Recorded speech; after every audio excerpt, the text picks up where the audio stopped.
jamono ji coow li bëri na lu waral coow li ñu ne spécial déwénal le lendemain de la tabaski au Saraba Night Club ku woote ñu ne l'enfant terrible le chouchou des Parcelles Assainies ki nga xam ne saa yu wootee coow li bëri ko kan la ñu ne Amadou Anne xale ambiance lili yeno yaay buum rek hadiba dogu der kange a wari bare di kalis bés bi nag rëy tax ñu tuddee ko pare yu ci mel ni Caatu Marie Def Coiffure Go Faye Ibrahima Koli Sow Gaymber Mbool Petit Zo Jum de Ezem Mafia Kakac Khadim Mbaye Petit Lo waa 78 yeneen ci biir Demba Soumaré Dambay IMD Mafia Idéal Malick Dabo borom Mafia Boomerang Amad Diallo waaye nag guddi gi ak kiri ci marine jàppal Daba Diouf Eva Ba Ndey Mati Kumba Sow Adja Mbay Dogo Maymouna Ndiaye borom Rufisque invité d'honneur Alioune Mbaye Nder Momo Dieng Aïda Somb Titi Khirsa les All-Stars et plein d'autres artistes.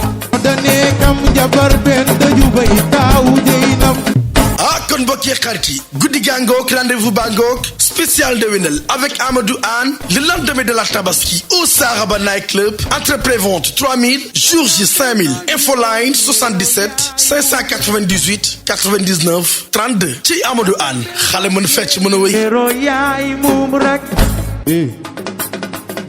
ituni sakeba dogu der kange yo awari bare di kalis bidonya lata nyewe